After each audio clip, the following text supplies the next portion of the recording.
Yeah, so that's just because I was having a problem with Audacity. Okay. But I figured that out. But Alana Jaylo, Yes. you were just telling me about your freezer, your old freezer. Yeah. It was, I was living in Queen Anne Hill in Seattle, and I had this really nice refrigerator and this really, really cool freezer that was big. It was like one of those slide-out freezers. Yeah. And it was positioned right under the fridge, and you just pull the thing out, and they had, there was a lot of space in that freezer. Was it as old as the apartment complex itself, or do you think it was added later? I don't know, but it was nice. It was really nice. It was my apartment was nice anyway, in general. It's interesting because I remember watching The Honeymooners, and they had this thing called an Iceman, I think it was called. An Iceman? Well, they would come over and they bring like a box or a big thing of ice. Oh, wow. And that's how they would freeze food back in the day, or at least keep it cold. Yeah, they used to keep it in there was like an ice, they had like an ice box, right? Ice box, yeah. That's what they had on Honeymooners. Wow. And your apartment was really old. So that apartment was not old. I thought that was one that was like 100 years old. That was when I was living in the U District. Okay, gotcha. That didn't have any elevators. Interesting. Yeah, I had to walk up the stairs for everything. Like I was living on the second floor. Go ahead. And I had to walk down the stairs just to go to the place where you dump out the garbage. Yeah. Take out the garbage. But I liked my other apartment that I had that was close to campus because they had elevators, and there was like they had a garage area where people would go to have parties if they wanted to have it out there, like a little patio area. And it was right close to the building that I was at most of the time for my program. Did you go to parties there? I did. At the beginning of the year, it was a tradition where the managers of both of the apartments, because there was one apartment that had the same name, but it was across from us.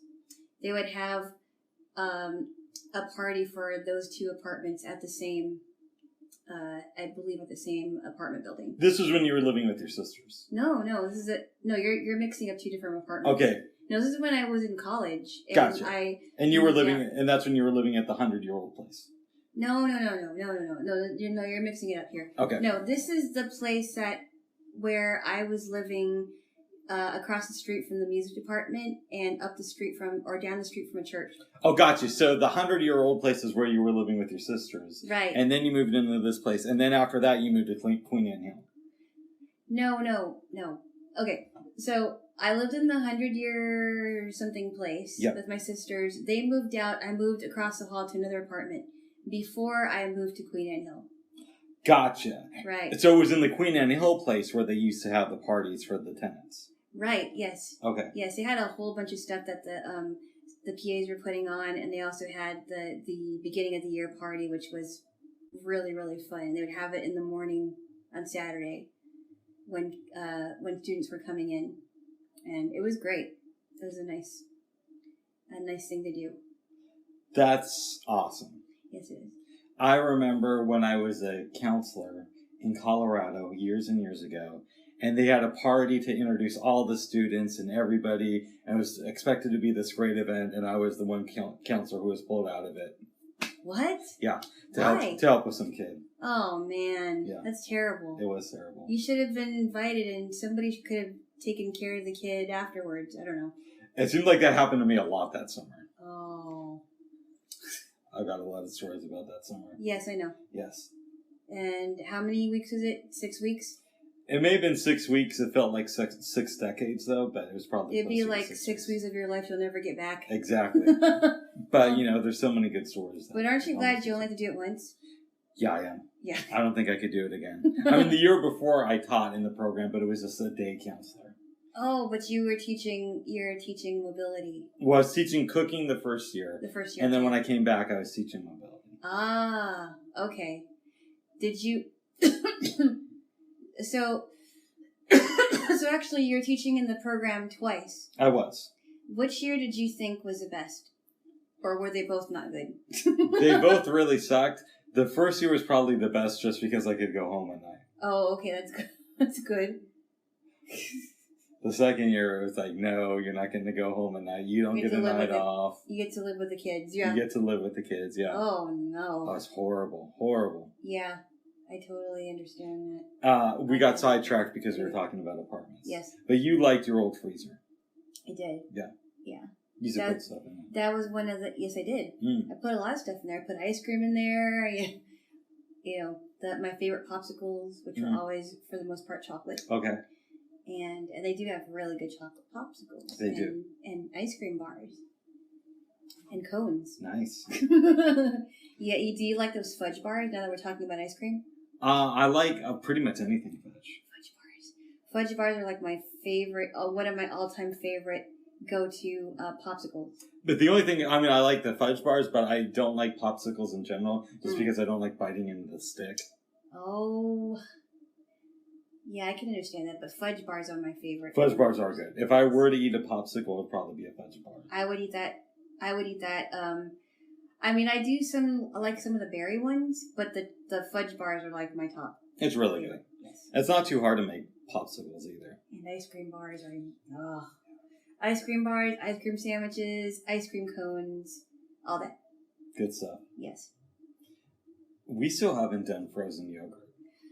I know. We need to do that. We gotta do that, and sometime during this summer we have to make s'mores. We do. That's true. I mean, we could do it any time of the year, but I think this is like the best time to do it. It's a traditional time. It's a traditional time to do it, yes.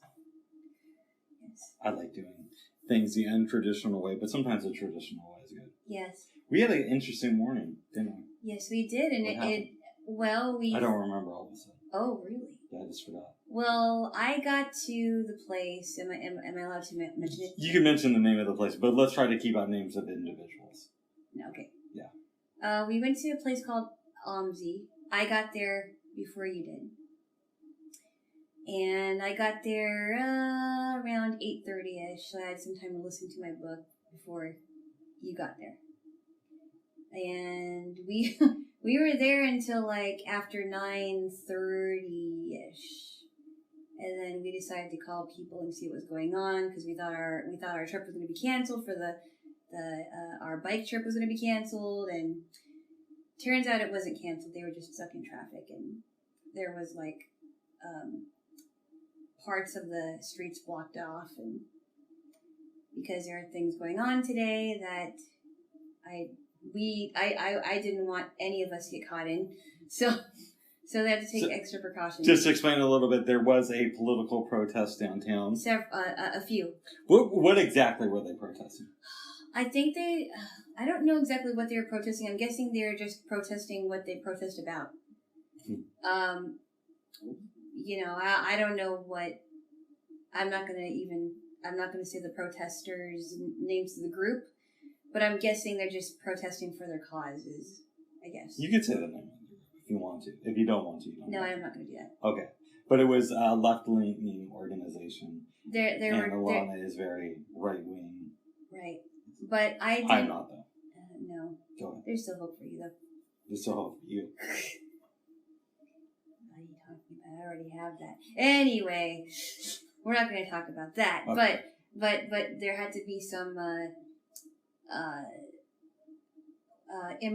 improvisation on the people that were driving, but it all worked out. We had a great time riding, going tandem bike riding, and our guides were excellent. Yep.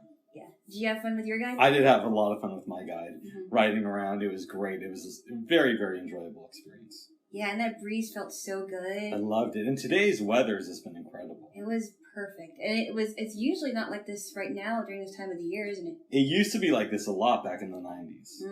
But in recent years, it has not been like this. No.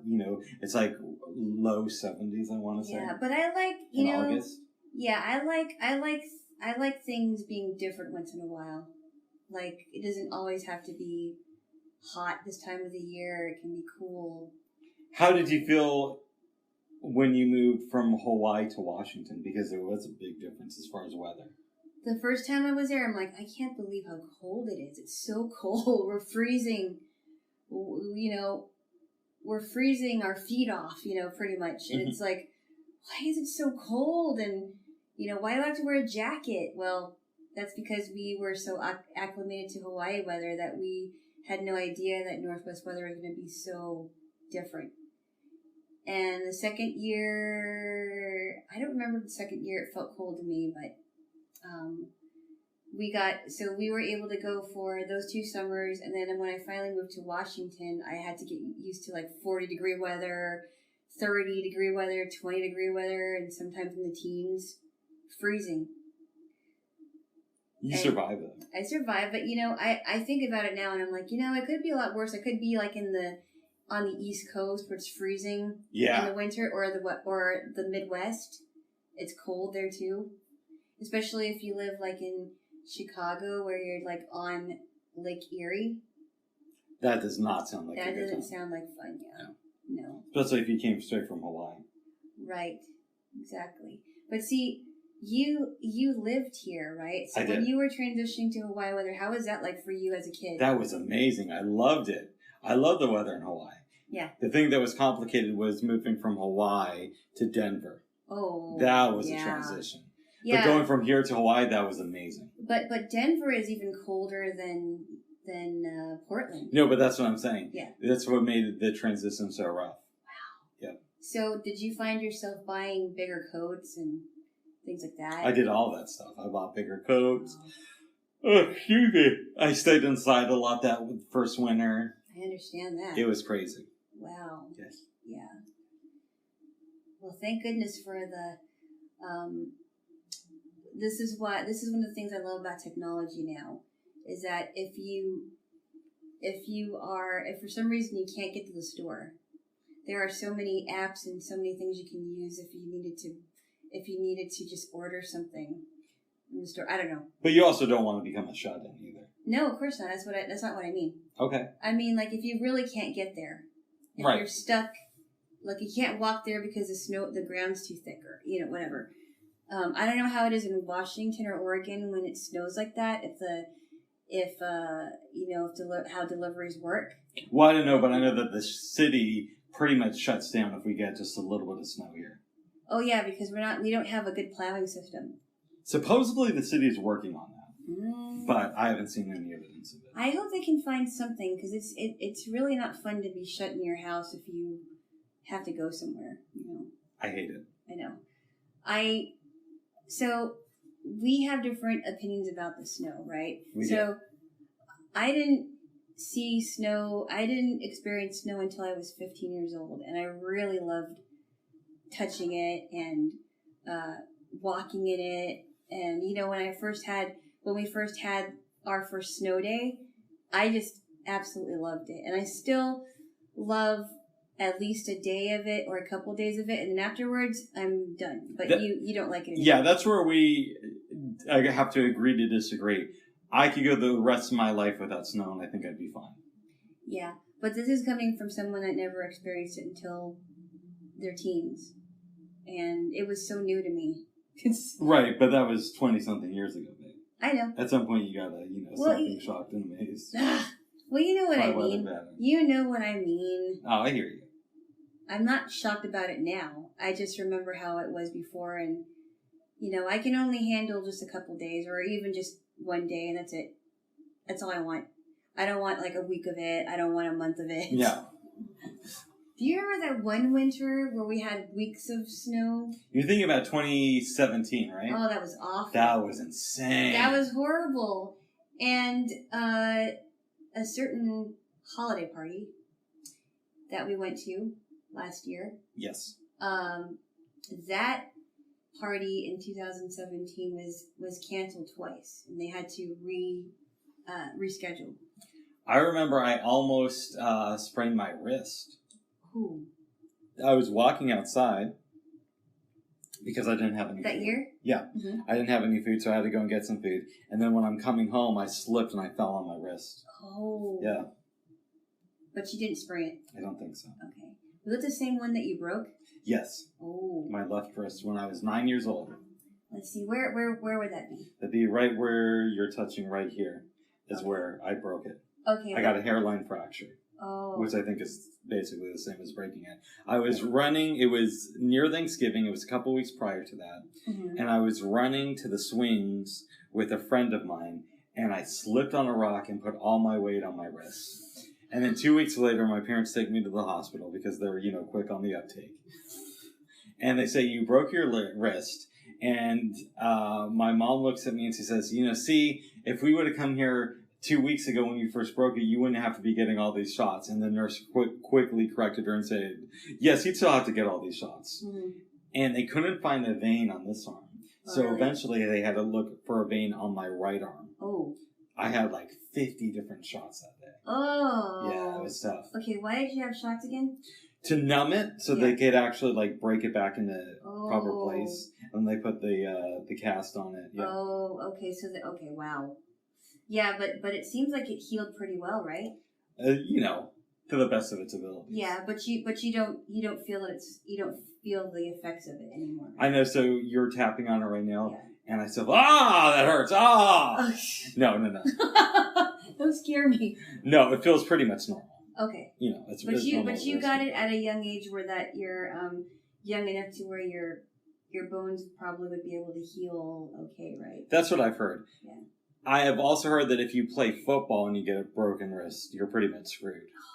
Like you can break your wrist, I think, 2 times and have it reset. It might be more now, but that's what we were told as kids. Wow. And well, maybe that's changed since then. It may have, but I wasn't into football, so it didn't really make a difference in my life. Yeah, I heard about people having their arms broken, their arm broken out of the socket and then put back in. Mm-hmm. Ouch. And they have to do that to reset it. Oh, it sounds painful.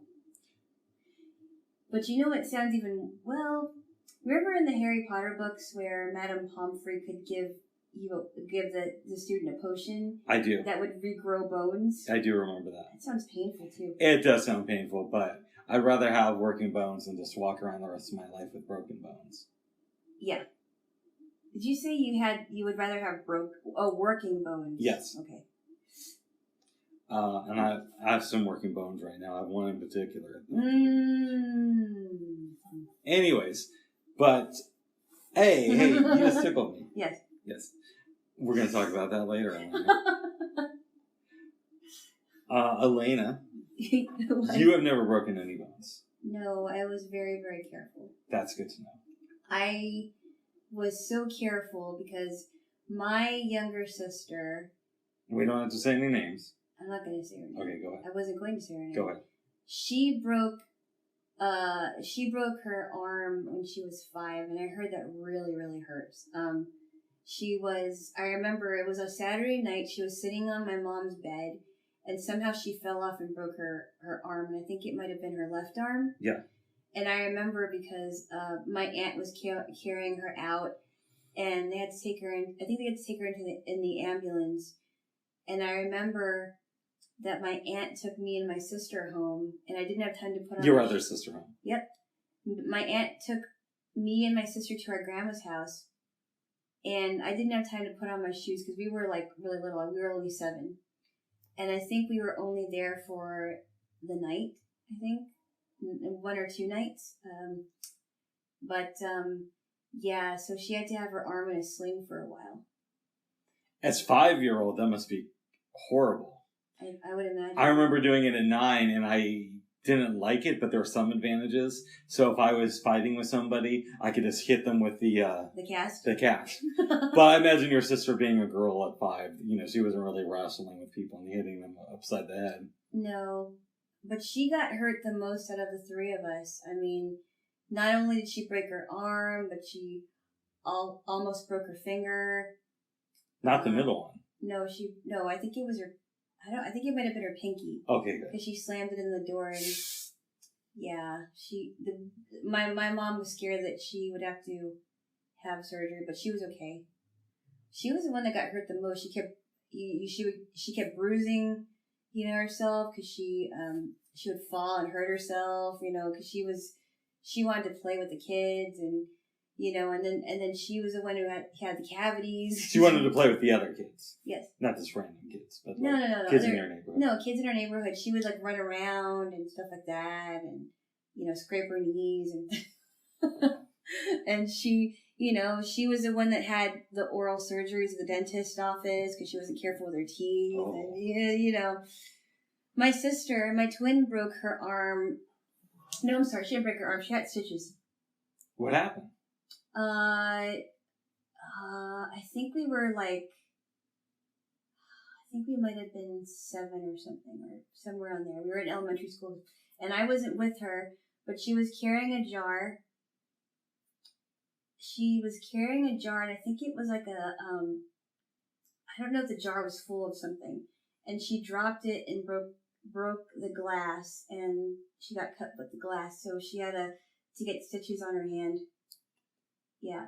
Since she is your twin, yeah. When you found out about that, did you like really freak out? I was scared because I was there when our neighbor was looking at her hand, and she was trying to calm her down because she was crying, and my mom needed that was our babysitter's mom, so our mom was going to take her to the hospital and get her stitched up, and she wanted our babysitter's mom to watch us when she was gone. So she was watching us, and really nice lady. And she got all stitched up, and then one day I don't remember how old she was, but she said she had this like concave in her knee. What's a concave? It's like a hole. Okay. She's like, she noticed that there was like a hole in her knee, and she's like, Mom, I think I have to get stitches on my knee. And so she went and got stitches on her knee. So she got stitches. I almost got stitches, but never got that either. So I never broke a bone, and I haven't gotten stitches yet.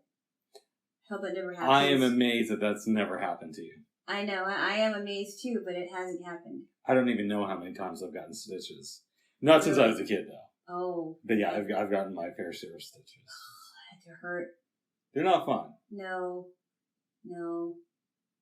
Yeah, my mom got stitches one time, and she said the worst part is when they numb it, and then she was watching the doctor stitch her up, and she's like, it didn't look like her hand, it looked like somebody else's hand, but the doctor was actually stitching her up, and I was like, wow. I never had that, and I don't like. Wait, you must have had stitches though. Like when you had cancer surgery, they had to stitch you up afterwards. Well, that's the only exception. I mean, no, they didn't stitch me up. They just sewed up the wound, and it healed. Interesting. I didn't have stitches in there. Okay. No, they just sewed it up and it healed. That's good. Well, it wasn't actually a surgery on the to get anything out. Oh wait, it was. It wasn't the tumor though. It was something else. But you didn't have your tumor removed. You had radiation. Or did you have it removed and then have radiation to make sure? No, it was one of those tumors that couldn't be removed. Oh, really? Yeah. But if I were to go through that again, I would have had something else done to shrink it. What would you have had done instead of chemo? There are so many things that could be done. Like there's so many foods I could have eaten. They're also finding out that there are like certain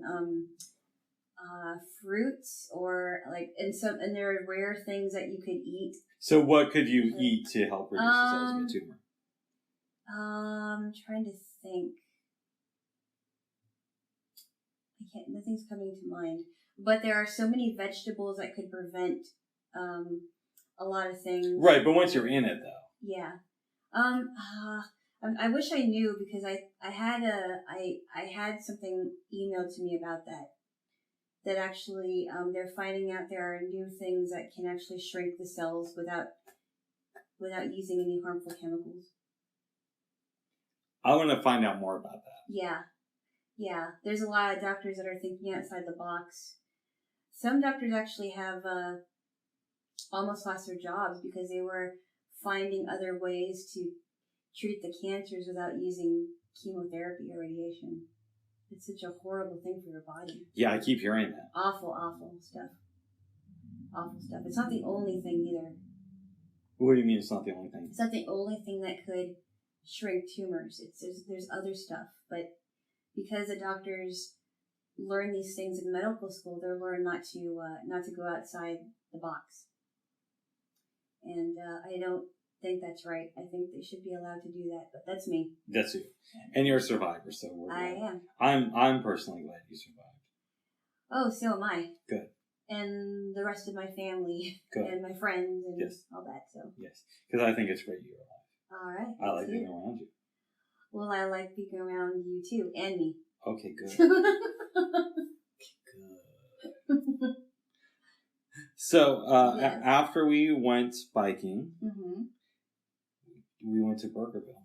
Oh, yes. And you got a little upset. Just a little bit. It wasn't. I ordered a milkshake and you freaked the fuck out. I did not say that. No, sorry, go ahead. Go ahead. Explain your side of the story. No, I didn't freak the F out like you said, except I said it a lot more cleaner than you would. You're a lot more cleaner with language than I am. But Yeah, what okay, happened? We're going to talk about that. Anyway, no, I was thinking that you were going to order a different milkshake because we talked about trying different milkshakes. We talked about it, and I said, I guess we could at some point. So we went. Guys, we don't go to Burgerville every day. No. But I was headed to see my nephew with Alana about 2 days ago. And we saw, there's a Burgerville near my sister's place. We stopped there and I got a Mocha milkshake and he said, hey, maybe we should try another type of milkshake because I've explained how over the last 20 something years I've been going to Burgerville. I've only gotten milkshakes. Mm-hmm. There was one occasion where I got, we got a strawberry we got a strawberry milkshake and it was with Alana. And it was really good. And every other time for the last 20 something years I've gotten Mocha. And so she was saying, I think you should quite something else, okay? But it's kind of in the back of our mind. We go up to order and we're ordering and I'm just like, oh, can I get a large Mocha milkshake? And you were a little bit upset. Just a little bit. I was like, are you sure you don't want to try something else? And full disclosure, yes, I was sure. Yeah. But go ahead. But then later on, you're like, I guess I could have been consulted. I'm like, well, and I said, I think after we finished our meal, which consisted of, you want to tell? We had Walla Walla fries. Onion rings. Walla Walla onion rings. And I had a spicy bean burger, and you had like a bacon cheeseburger. I had the pepper bacon cheeseburger. Okay. They were really good. Yep. And those onion rings were huge. They were good. Yeah. With barbecue sauce. Yes. I think they do taste good with ranch, too. I'm a barbecue sauce person. Yes, I know you are. But this is maybe why you think that I need to go outside my comfort zone. I think you do a little bit. Maybe. But I don't know about and I offered to just like drink the milkshake by myself and not share it. I said, no, I'm not going to drink. I'm not going to let you drink the milkshake. I have to have some of it. Did it taste good? It did taste good. And then I concluded by saying, next time when we go to order at Burgerville, I'm going to order the milkshake. And I pray to whatever God I believe in that you decide to order a Mocha burger. No. No. This is for your own good. Oh, wow. No, it's for our own good, too, because we really should mix some things up, you know. I do agree in mixing things up to an extent. So I've told you that there's only a few restaurants to where if I go there, I'm pretty much guaranteed to order something unless somebody calls me on my shit. And that's Burgerville with the Mocha milkshake and the Matador with their amazing nachos. Okay, both of them are very good. Okay, they're amazing. But there are other things at the restaurant. I think there are other chocolate shakes at Burgerville. I also think that there are other things at the Matador that are just as tasty, but not, different than the nachos that we could both enjoy. Because, it's not always good to have the same thing over and sometimes I will admit, if I go to McDonald's, which I don't go very often at all, really, like barely, sometimes I end up ordering the same combo because I don't go there very much, right? And I'm like, I don't want to get in the habit of ordering the same thing again and never trying anything. I hear what you're saying. I mean, really do. Having said that, Burgerville holds a special place in my heart. But it does to me too. In the Jewish religion, they talk about keeping peace in the home. And so sometimes you have to break certain rules. And so the next time we go, if I'm with you, something tells me I'll just be going by myself from now on. No, but you're not going to go by yourself. The next time I go with you, I will let you order the milkshake. Thank you. And I will pray to God that you order a mocha milkshake. But that'll be for a later time. Or maybe I'll order a soda for me and I'll have you order the shake. Oh. I don't know. No, I think I should, because I think there are other, I think there was one that they had that was supposed to be like a Northwest cherry chocolate one. That sounds delicious. I will say this. The one I had with you, the strawberry one, was very good. It was good, wasn't it? It was delicious. Yes. Oh, and the strawberries were fresh. And you could tell by the taste. And you liked my strawberry shortcake. I did. And I love strawberry shortcake. But, chocolate cakes are my thing, but strawberry shortcake is one of my favorite desserts too. So. I've never really made strawberry shortcake. I don't think it would be that hard. If you had, you wouldn't even have to make the cake. Or maybe you could, if you want to, you could use, yellow cake mix. Or not even a yellow cake mix. You could make the yellow cake, or make, an angel food cake. Or buy, store-bought pound cake. Mm-hmm. And then put strawberries and whipped cream on it. That's true, but I like making cakes from scratch. So. Yeah, strawberry shortcake is so good. Especially if you can make it with fresh strawberries. I might have to do that at some point. Or some sort of cherry cake. Yeah, some kind of a chocolate cherry cheesecake. Chocolate cherry cheesecake. Oh. Put it in a chimney. Chocolate cherry cheesecake in the chimney. Wow. You come up with weird ideas. I do. Chimney chocolate cherry cheesecake. Say that 10 times. Chimney chocolate cherry cheesecake. Chimney chocolate cherry... I can't do it. What are those things? With chives. Chimney chocolate cherry cheesecake with chives. Chimney chocolate cherry cheesecake with chives. Chimney chocolate cherry cheesecake with chives. Chimney chocolate cherry cheesecake with chives. Nice. It's almost like saying toy boat fast. Toy boy. I can't do it. Toy boat. Let me try. Toy boat. Okay, never mind. You get the idea. It is hard. It's funny when I do it too. No one can make it to the fifth toy boat. Try. Okay. I barely made it to 2. Let me see. Toy boat. See what I mean? Give it one more shot. Toy boat. It's so funny because it's like... It sounds so simple. Yeah, and it sounds so simple. Because if you say it slow, you can do it. Toy boat. But that's not Toy boat. Anywho. Alana. Yes. You've been doing some reading. Yes, I have. You are still enslimed, I believe. Oh my gosh, it's very, very interesting. It's gotten to the part, so I used to watch what they called the Nicktoons, which were the 3 famous Nicktoons from Nickelodeon of that era was Doug, Rugrats, and Ren and Stimpy. And they added more Nicktoons to it. But I was never a Ren and Stimpy person. It's a cartoon about this cat. Let's see. And we should explain that I've only seen one part of one episode of Ren and Stimpy, so I know I remember kids talking about it when I was growing up, but 1, we didn't have Nickelodeon, and 2, it just didn't sound that interesting. So I'm like the only person of my age group who's a boy who grew up in the U.S. who knows very, very, very little about Ren and Stimpy. Which I'm really surprised about, but I guess I'm not surprised given that your parents didn't have cable. But I also didn't have cable at that point, and I didn't bother checking it out when I got older, even though everybody's told me how brilliant this show is supposed to be. I just was not into, so Ren and Stimpy, I think Ren was the cat and Stimpy was the dog. I'm going to have to take your word for that. I think. And the reason why this show is so successful is because there were some gross things, literally some gross things in the cartoons, like, boogers, flatulence, things that they thought that kids would like because they laugh at that kind of thing. And do you think we should execute children who laugh at that type of thing? No. Or refuse to feed them? What do you think we should do with these children? That's really weird question. Do you think that those types of things are funny? Nothing. Okay. Keep going. Okay.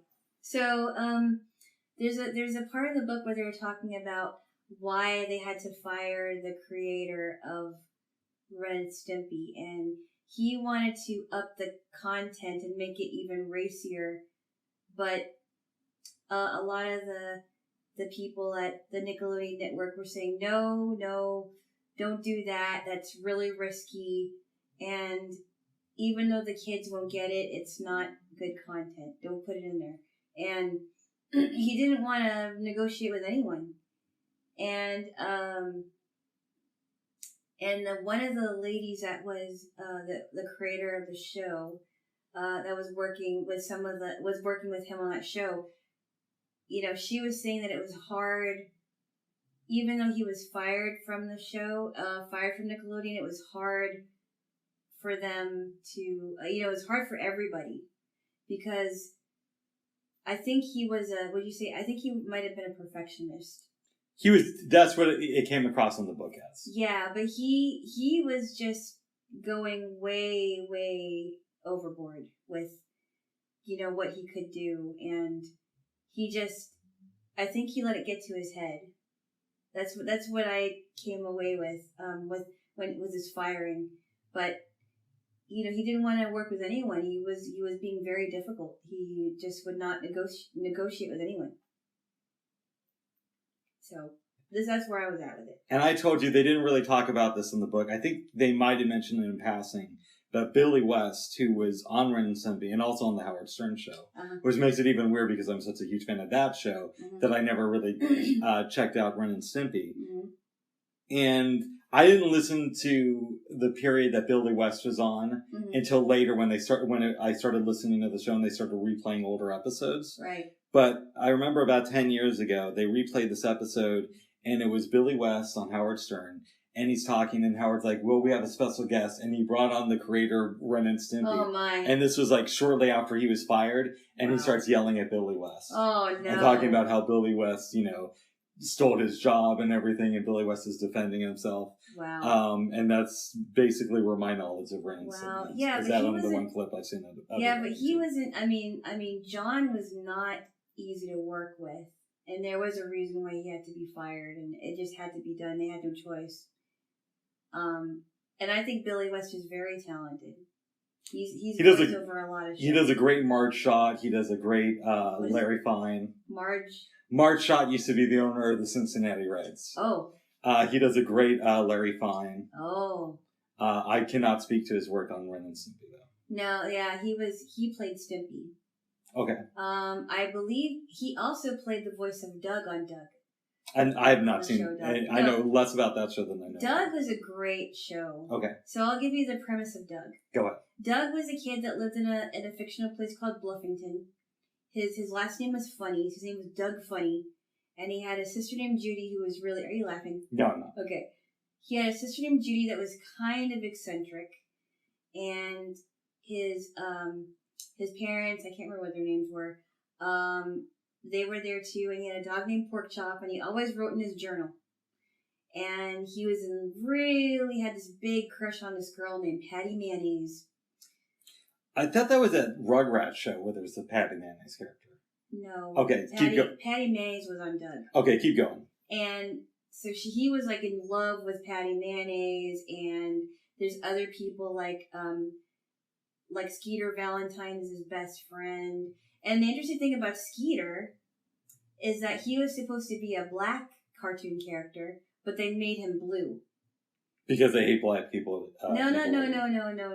It was for the diverse thing. They wanted to make a lot more diversity, but sure, it was implied that he was a black kid, but the color they chose for Skeeter was blue, which I thought was kind of interesting. Okay.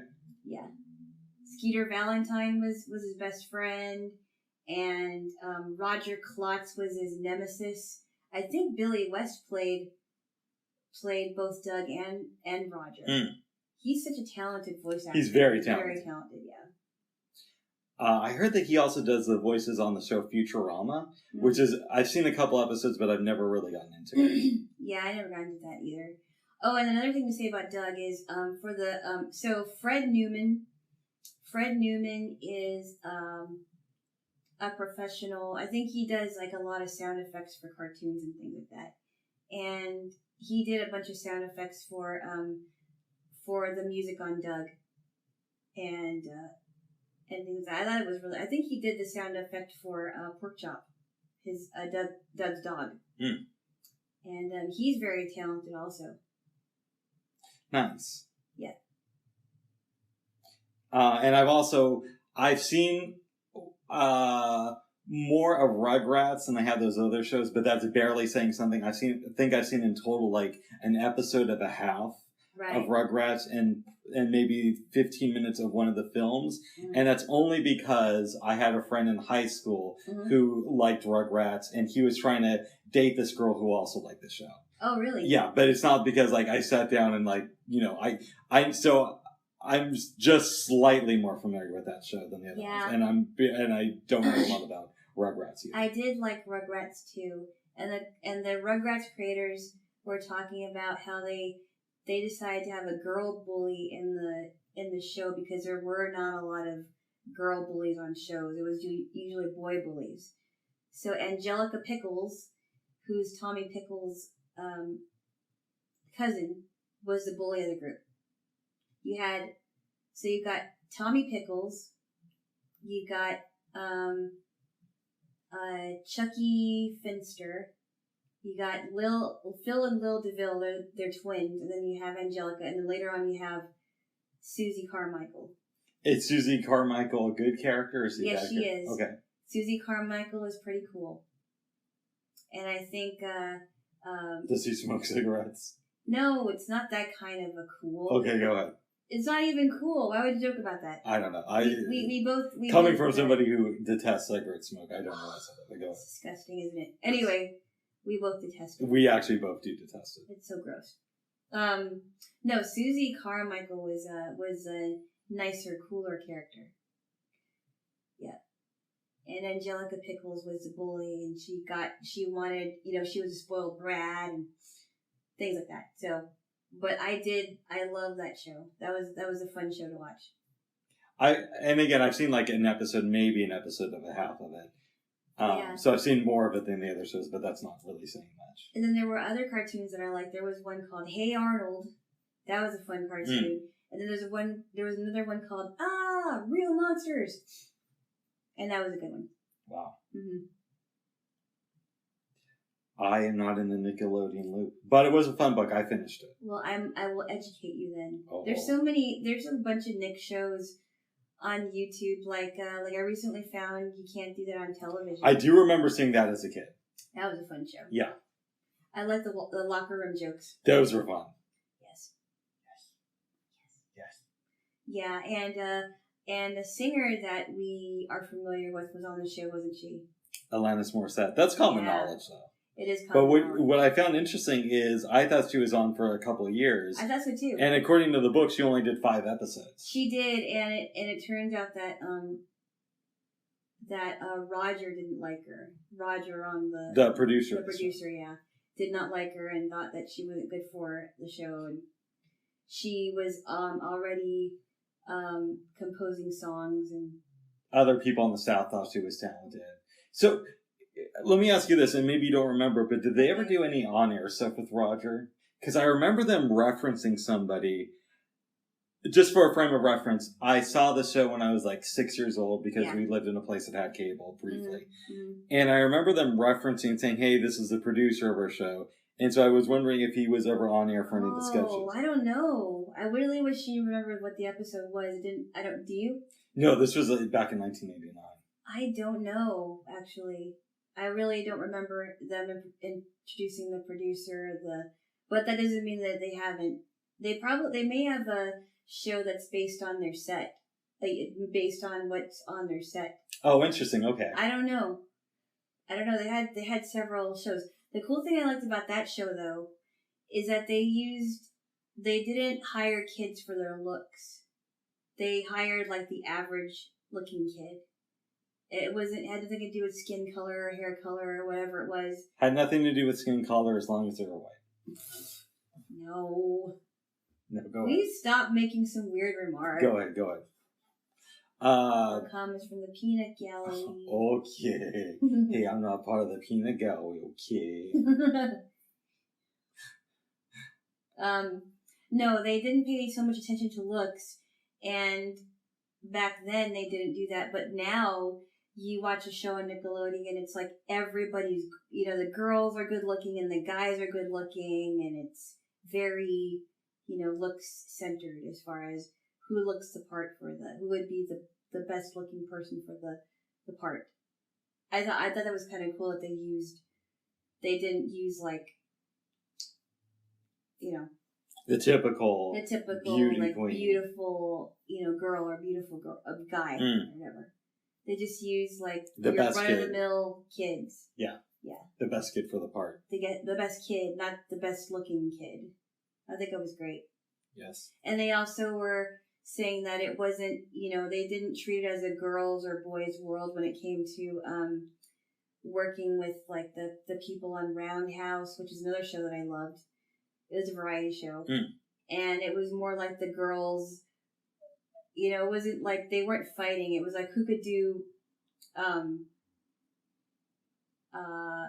it was more like the girls versus the boys, but not like who was the darker one or who was the lighter one or, Okay. It was cool. That would have been very racist. That would have been very racist, yeah.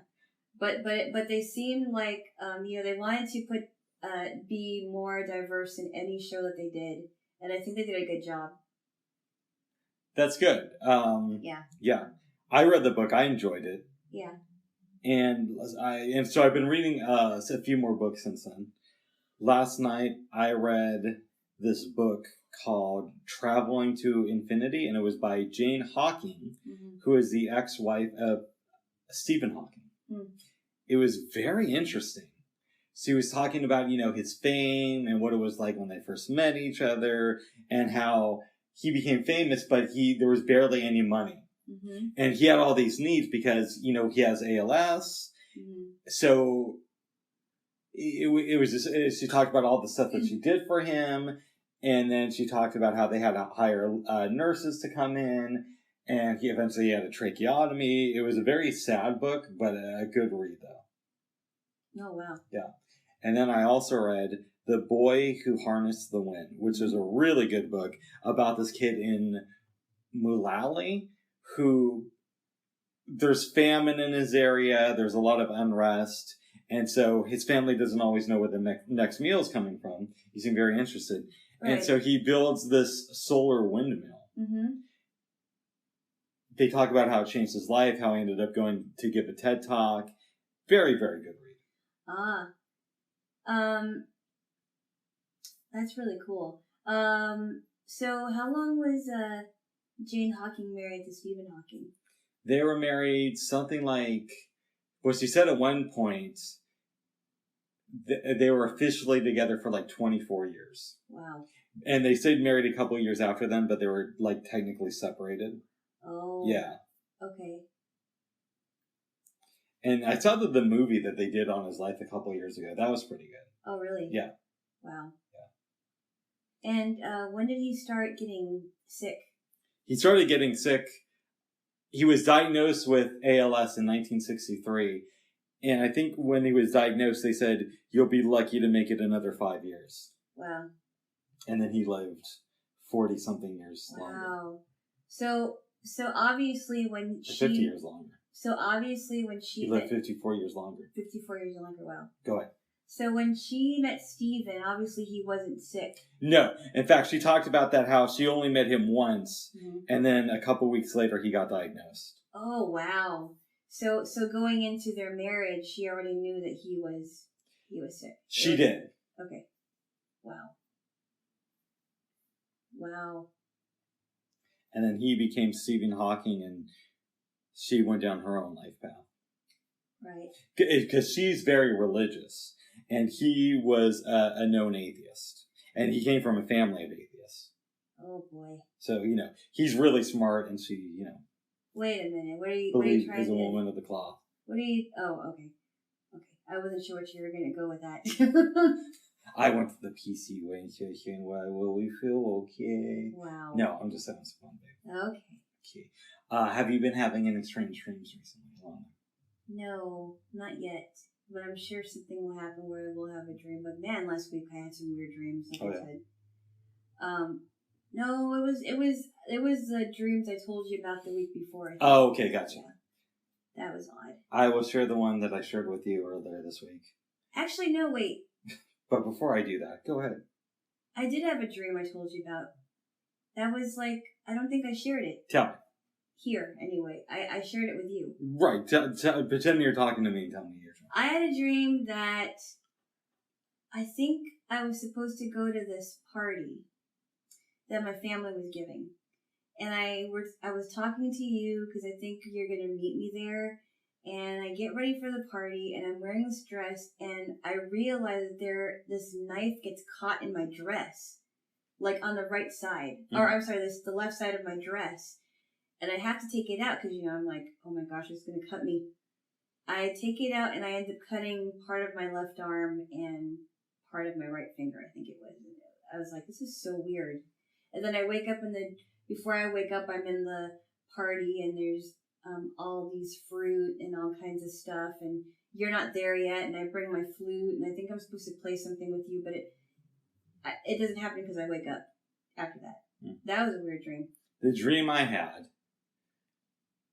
was the one that I can remember was you and I were out somewhere. We ran into some guy, and you and this guy just started talking and talking and talking, and you invited him back to my place because the two of us were supposed to come back here. Yeah. It's just going to be just the two of us, but this guy came with us, and all the way back, you're just talking at me. You're just talking at him. And we come into my apartment. We can't find him. I look over, and there's these boxes just stacked up. Mm-hmm. A neighbor knocks on my door, says, hey, where's the guy that was just here with you guys? And we say, we don't know. Then I get rid of the boxes. Somebody else comes over and says they want to pick up the boxes.